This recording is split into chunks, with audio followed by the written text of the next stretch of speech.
I just went out for a nice jog after my meatloaf dinner, and it felt fucking biblical.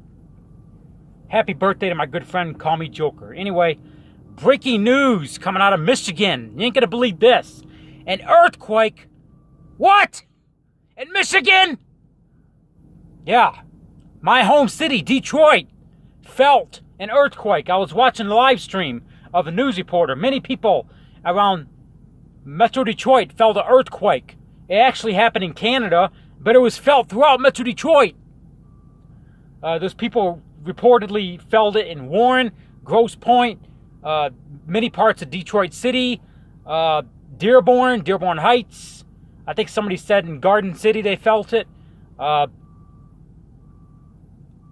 Yeah, crazy shit. It ended up being a 3.6. It actually happened in Canada. That's where the epicenter was, but it was felt in Michigan. The last earthquake that I can even remember happened in Michigan. I was like a little kid, and I don't know. I was like 6 years old, 7 or whatever, and I don't even remember that much. My mom told me about it. She said she felt the chair shake or something like that, you know. So these things don't happen in Michigan. The earth is quaking. It says in the biblical, it says in the book of Revelation in the end of times that the earth is going to shake, and it's going to shake in places that it never shakes. The earth is shaking and it's quaking. Yes, these are biblical times we're living in. If you see the wars, World War III is about to break out, and the destruction of Damascus, and the rise of these evil empires, and children turning against their parents, and you know, trying to bring socialism to the United States, the liberal left using the kids to do it, and you see all these evil things happening today. In the end of days, God said that there's going to be earthquakes. They're going to be common in places that you never heard of.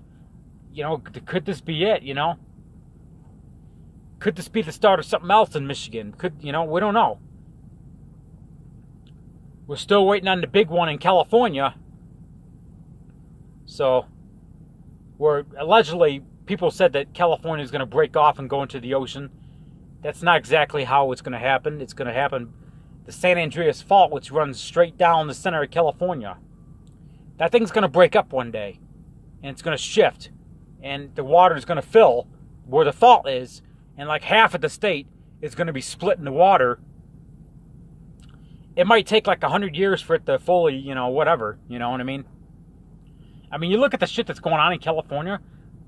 There was some celebrity's house today in Bel Air that caught fire, But I'm saying they have mudslides and all the world record fires this last season. I got a cousin that lives there. Was pretty close to where the fires were. So anyway, man, it's just God's going to punish those. He has his way of punishing these sinners. And I think that God was using the fires and the mudslides or whatever to punish California for their liberalism. Maybe God's punishing Detroit for having Democrats in office for the last 50 years. I don't know. But anyway, 3.6 earthquake today in Michigan. I was looking at the live stream. Many people felt it around Metro Detroit. It was actually, epicenter was in Canada. So, and I grew up in Detroit. I grew up in the suburbs of Detroit. So, this one kind of hits the home, you know what I mean? Detroit will always be my home, no matter what. I mean, I claimed a new home, Phoenix. It's been my home since 2010. Despite a couple of years, like back and forth, I moved back to Michigan for a couple of years. But other than that, Phoenix has pretty much been my home since 2010. That's my new home. But Detroit will always be my home. So that's where I grew up. Those are my streets, you know what I mean? Anyway, I wish the people in Detroit well. There's been no reports of any, structural damage or injuries or anything like that. So, this ain't going to help the potholes. Let me just tell you that. All right. I got to get a shower, and I'm going to get the fuck out of here, and I got to get down the road tonight. So, anyway, deuces.